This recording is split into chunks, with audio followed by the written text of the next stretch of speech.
Ei, amados, hoje nós vamos continuar aí do versículo, porque nós estamos em Mateus capítulo 27 e fizemos agora do 1 ao 10 que falou sobre Judas. Agora nós vamos continuar aí do versículo 11 ao 31, que fala sobre Jesus em frente de Pôncio Pilatos. Bem, nós sabemos que Judas foi lá devolver o dinheiro e eles compraram uma terra para fazer outras coisas, né?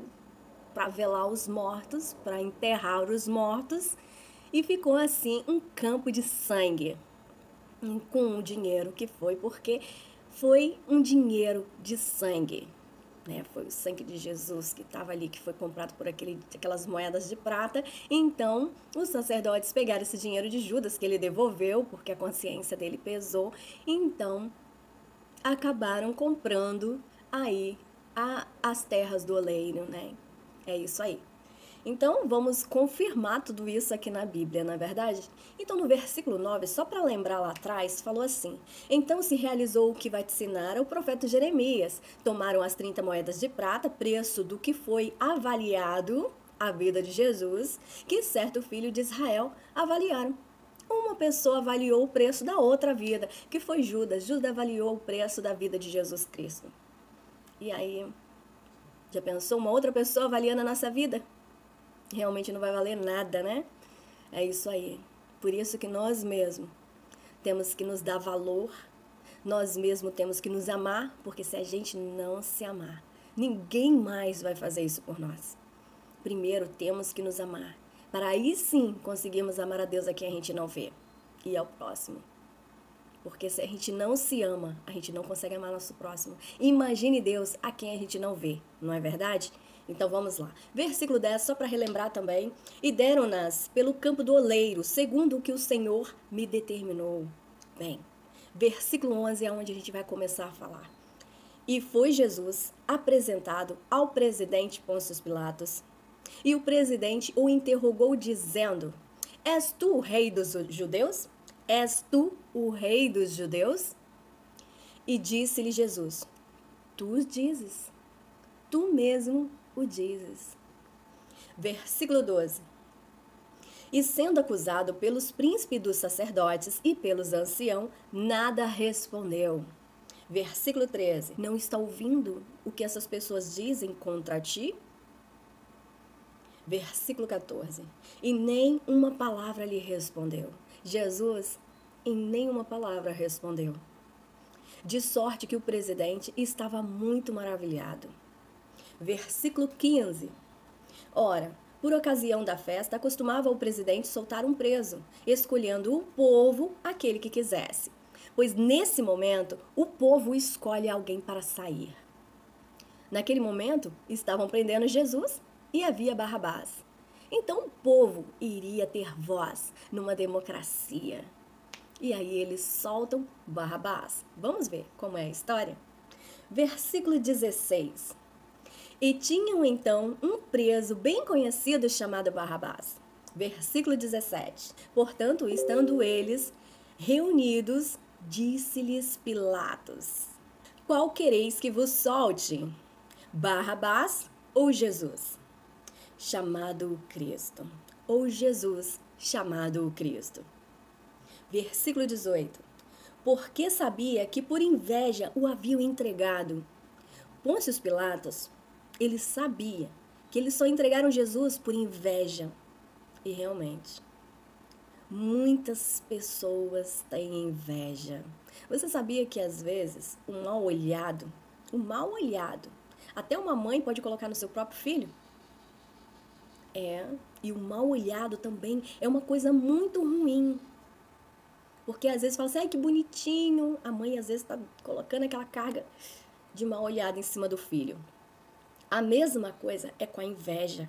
A inveja pode matar. É um sentimento horrível. Então, os sentimentos, a palavra ela tem poder. Os sentimentos também têm um grande poder. O sentimento, ele sufoca aquele que sente.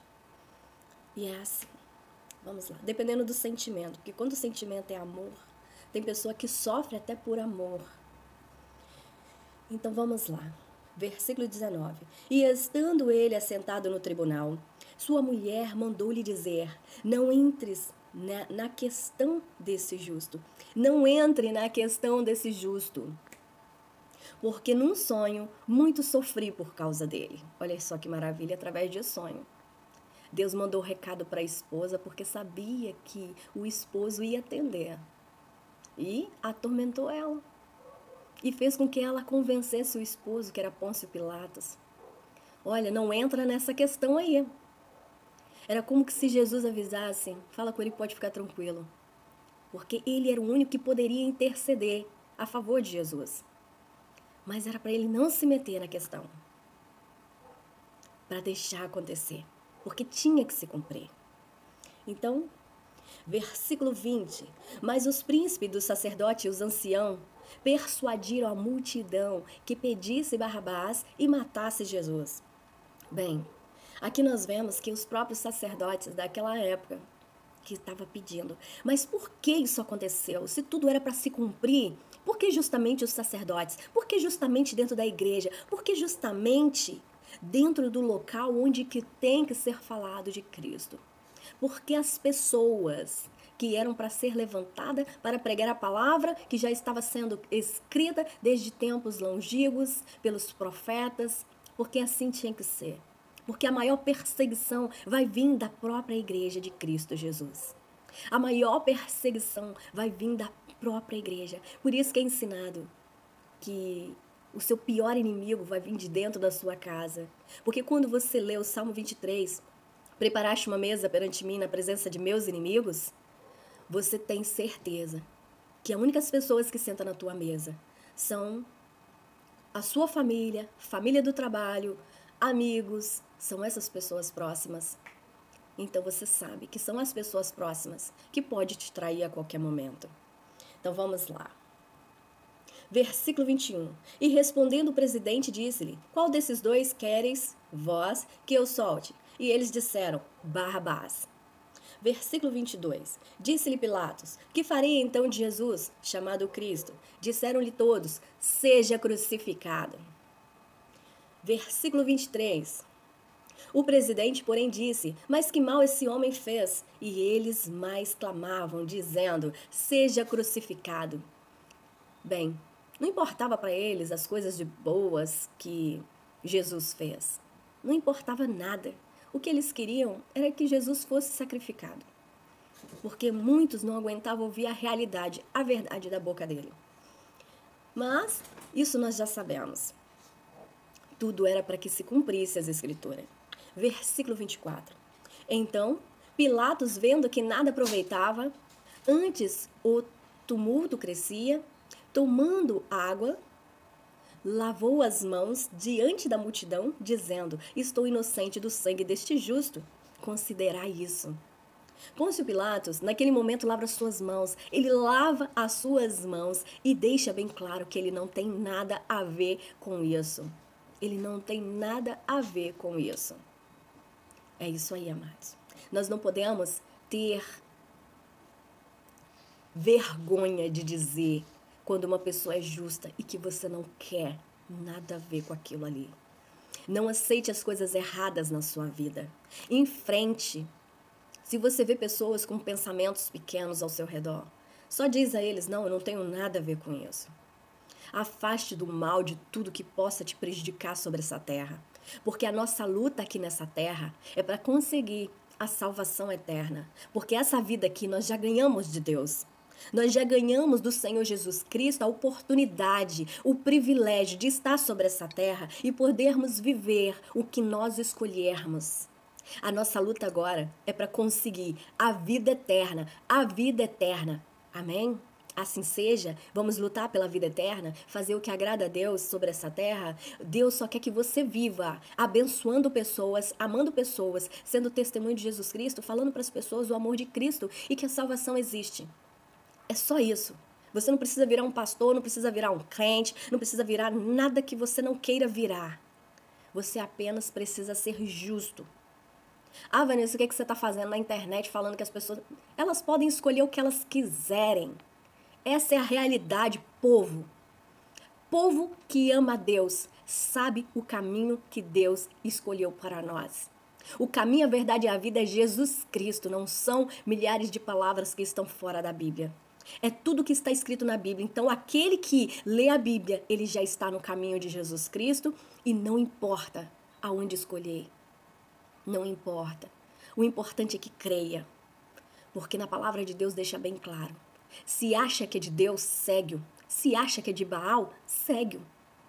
Só tem que ficar de um lado. Não pode ficar em cima do muro, porque na hora da colheita dos joios, Deus vai mandar vir os anjos colher o joio e o trigo. E ele vai separar, vai separar, vai separar. E ele precisa saber se você está de um lado ou do outro, e não em cima do muro. Então vamos continuar. E respondendo todo o povo disse, o seu sangue caia sobre nós e sobre nossos filhos. A pessoa ainda, além de levar maldição para a vida dele, ainda leva para a vida dos filhos, né? Antigamente tinha muita maldição de família por causa disso. Ah, que a maldição caia sobre nós e sobre nossos filhos. Está queimado em nome de Jesus. Mas aconteceu? Aconteceu. Aquele povo abre a boca e fala sem comentários. E respondeu todo o povo, disse, o sangue caia sobre nós e sobre nossos filhos. Naquele momento já amaldiçoou a geração daquela pessoa. Ah, Vanessa, o que essa palavra quer dizer para nós hoje? Essa palavra, ela quer dizer para nós hoje, para que nós ficamos atentos a não amaldiçoar ninguém, porque nós já carregamos maldição de família desde lá atrás. Mas como você vai saber, né? Que a sua família, seus bisavós, né, lá para trás, tataravós, jogou uma maldição de família. Bem, é simples saber porque as pessoas viviam de aparência. Então, elas não queriam agradar nunca a Deus, elas queriam agradar as pessoas. Então, se as pessoas criticassem algo, era motivo deles amaldiçoar. Vamos supor que um vizinho ou uma pessoa chega e fala assim, nossa, seu filho fez isso, que coisa errada, e todo mundo começa a falar, os pais acabavam amaldiçoando o filho. Por quê? Porque achavam que o errado era o filho, mas não, o errado é ele, que amaldiçoou sua própria carne. Amaldiçoou sua própria família. Porque o pior inimigo está dentro da sua casa. Pois o seu maior inimigo está dentro da sua casa. Porque aquele que te amaldiçoa, ele é a sua própria família. Porque aqueles que estão lá fora, que te amaldiçoa, Deus deixa um recado para você. Não faça nada para que as pessoas te amaldiçoem. Porque Deus pode estar ouvindo. Mas, Vanessa, como que isso funciona? Bem, se você vai lá e faz um mal para alguém e essa pessoa te amaldiçoa, Deus pode estar ouvindo ela e não você. Ah, mas eu sou uma pessoa da igreja, eu faço isso. Mas você está fazendo mal? Então Deus pode estar ouvindo aquela outra pessoa. Ela pode ter oração mais forte que você. Então, tudo isso pode acontecer. Por isso que eu falo, conheçam Deus. Porque quando vocês conhecerem quem é Deus, vocês vão saber que Deus não está do lado do crente safado. Daquele que fala que está na igreja e que não faz nada para mudar o rumo da história dele e nem do seu próximo. Então, Deus não quer nada mais do que a pessoa justa.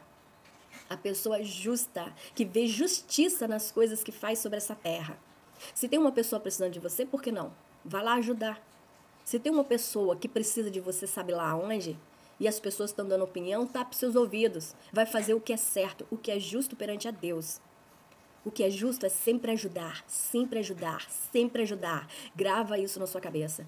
Para você ser um servo do Senhor, você não precisa virar um pastor, não precisa virar um padre. Você não precisa virar nada disso. Só vira essas pessoas quem Deus realmente chama. Então, se você não foi chamado por nenhuma dessa missão, você ainda tem uma missão, que é pregar o evangelho, ser testemunho de Jesus Cristo. Porque com certeza Deus te deu o sopro de vida todos os dias. Então, você pode muito bem falar isso para as pessoas. Que Deus te deu saúde, sopro de vida todos os dias. Mas, Vanessa, eu não tenho saúde, não tenho isso. É porque você profetizou isso na sua vida. Porque com Deus é vencer ou vencer. A palavra de Deus diz que quando nós pecamos muito, vai chegar um momento que nós vamos ser entregues nas mãos dos médicos. Quando o pecado está bem avançado. Lembra da história de Ezequias? Ezequias, arruma a tua casa que tu vai morrer. Mas Ezequias orou e agradou ao Senhor.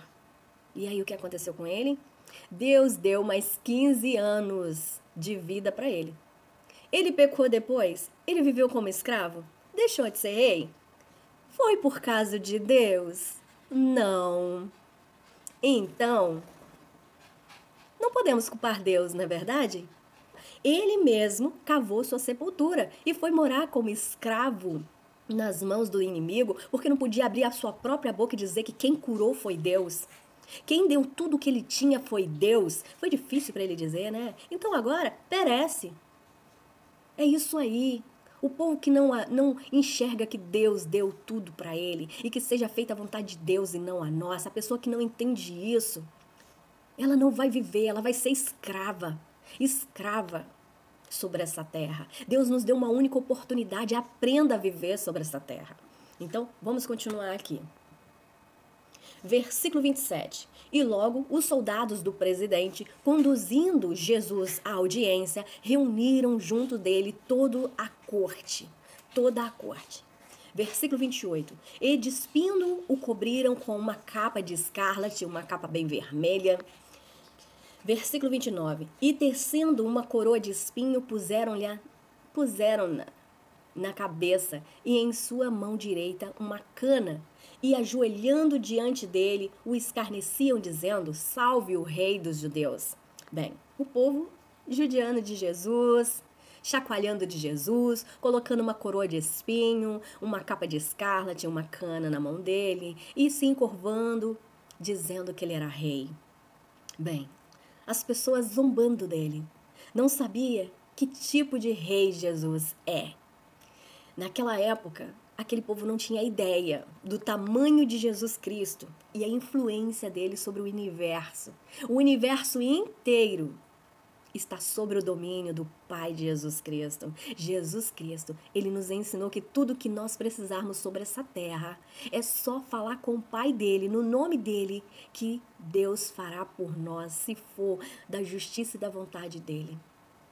Olha, Jesus ensinou tanta coisa. Então vamos lá, versículo 31. E depois de haverem escarnecido, tiraram-lhe a capa, vestiram-lhe as suas vestes e o levaram para ser crucificado. Versículo 32.